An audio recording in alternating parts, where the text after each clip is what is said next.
tu verras Bismillahir Rahmanir Rahim, au nom de Allah, le gracieux, le miséricordieux. Cela veut dire que nous devons ici cultiver en nous l'habitude et le caractère de Allah subhanahu wa ta'ala, qui est répété maintes fois dans le Saint-Coran. Nous devons cultiver ce caractère-là en nous pour prendre le caractère de Allah subhanahu wa ta'ala. Soyons gracieux, soyons aussi des miséricordes. C'est très important. Dans d'autres traditions, tu verras peut-être le clément. Parce que pour traduire souvent certaines langues à une autre langue, des fois la tradition devient une trahison. Parce que c'est la peu près qui est dite. Quand on voit la vie de Mohammed sallallahu alayhi wa sallam, c'est Allah qui l'enseigne. Nous ne t'avons pas envoyé pour d'autres choses que pour la miséricorde. Mohammed sallallahu alayhi wa sallam est un prophète de miséricorde. Pas seulement pour les musulmans, pas seulement pour les êtres humains, même les arbres connaissent la clémence de Mohammed sallallahu alayhi wa sallam et la grâce et la miséricorde de Mohammed sallallahu alayhi wa sallam. C'est lui qui va nous enseigner d'abord le droit de l'homme. Il ne se limite pas au droit comme nous faisons. Il va nous enseigner aussi le devoir de l'homme. Car ce que nous avons l'habitude de dire, c'est le droit. Droit de l'homme, droit de la femme, droit de l'enfant. Tout le monde oublie qu'il y a devoir. Dieu nous enseigne d'abord le devoir de l'homme, le devoir de la femme et le devoir de l'enfant. Il faut faire ton devoir, ton droit viendra tout seul. Mais personne ne parle du devoir, tout le monde parle du droit. Donc chacun, tout le monde veut avoir, personne ne veut donner. Donnons pour qu'on puisse aussi recevoir. Donc acquittez-nous d'abord de notre devoir, notre droit sera donné sans qu'on ne réclame. Allah subhanahu wa ta'ala, il dit à Mohammed qu'il est Raoufur Rahim. Il a pitié. Mohammed, c'est un prophète de pitié et de tendresse. De pitié et de tendresse. Donc Mohammed sallallahu alayhi wa sallam, il n'a pas seulement venu pour les êtres humains, mais quand il veut parler de droit des animaux, il dit quand on veut immoler un animal, on n'a qu'à bien aiguiser la machette ou le couteau pour ne pas que l'animal puisse sentir le mal. Bien sûr, Dieu nous permet pour qu'on consomme sa chair, mais pas pour que quand même on puisse le faire souffrir. Donc aiguisons bien la machette pour qu'on puisse égorger avec facilité. Et en ce qui concerne les arbres, il dit de ne pas détruire les arbres. C'est très fructueux pour notre vie. On peut s'asseoir d'abord à l'ombre. Les écorces peuvent nous être utiles, comme les feuilles, comme les racines.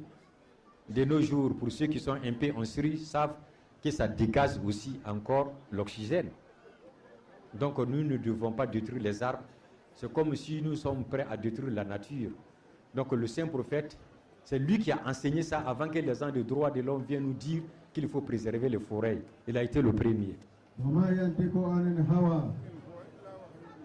En ce qui concerne les eaux, il nous a dit de bien entretenir les eaux. Il y a des animaux aquatiques aussi qui vivent dans l'eau. Ça, c'est leur monde. Il ne faut pas qu'on va uriner aussi dans l'eau. Il ne faut pas qu'on va chercher à salir aussi de l'eau, parce qu'il y a des êtres qui vivent dedans. Il ne faut pas qu'on va chercher à vivre et puis pour faire détruire les autres, parce qu'ils sont dans leur monde. C'est Mohammed sallallahu alayhi wa sallam qui a été la première personne à nous enseigner comment préserver l'eau. Donc nous ne devons pas l'oublier. Il connaît le droit, mais il nous enseigne le devoir pour que les deux puissent partir ensemble. Mohammed le Mustafa sallallahu alayhi wa sallam, il est Raoufur Rahim. Il nous enseigne, après avoir s'acquitté de tous ses devoirs obligatoires, il y a les facultatifs qui est à suivre. Quand quelqu'un s'acquitte de tous ses obligatoires, en faisant les facultatifs, tu te rapproches davantage de Dieu.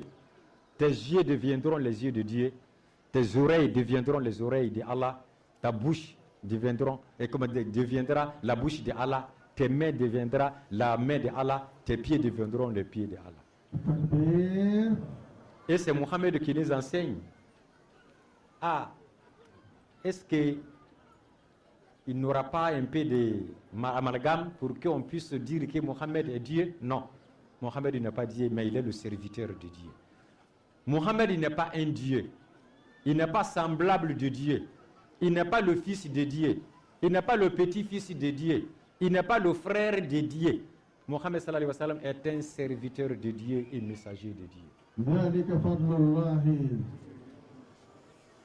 Quand on dit peut-être le fils, des fois on peut comprendre. Quand on dit le fils du pays, le fils du pays, ça veut dire que c'est le pays qui a engendré les fils, ou bien c'est le pays qui a accouché. Ce sont les hommes qui se trouvent dans ces pays-là. Quand ils font des enfants, on dit que ce sont les enfants de ces pays. Ça se comprend, c'est métaphorique. وما يتذكر.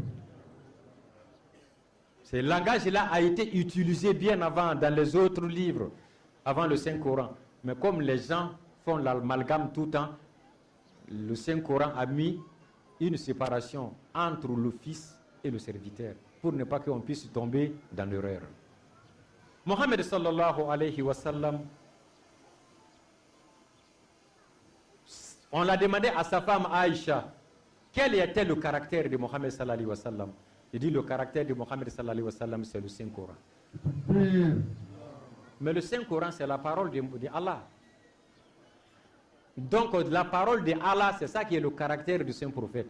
Donc le Saint-Prophète, même Khalquhur Rahman, Mohammed a le caractère de Allah. C'est le caractère de Allah que Mohammed a.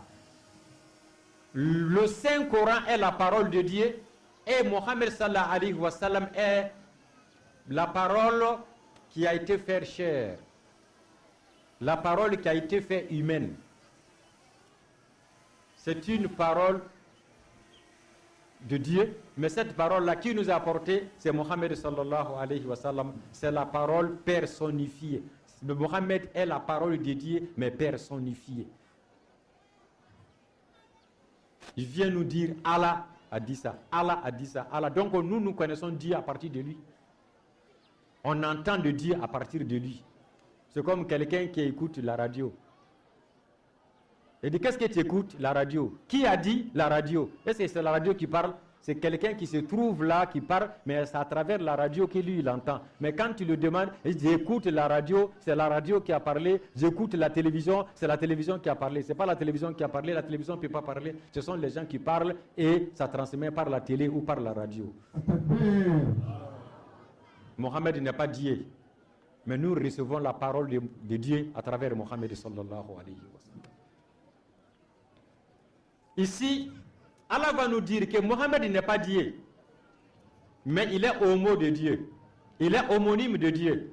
C'est pourquoi Allah dit dans le Saint-Coran, lui Dieu, il est Raouf Rahim et Mohammed est Raouf Rahim. Ah, le même nom qu'Allah a, c'est ce qu'il a donné au Mohammed sallallahu alayhi wa sallam.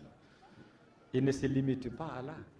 Quand les gens viennent prendre le serment d'allégeance dans la main de Mohammed sallallahu alayhi wa sallam, ils tendent la main droite, paume en l'air. Et Mohammed sallallahu alayhi wa sallam aussi tend la main droite, paume à terre. C'est comme une sorte de salutation. Ils n'ont pas comme on salue notre frère. Non. Allah doit qualifier maintenant cette prise de serment.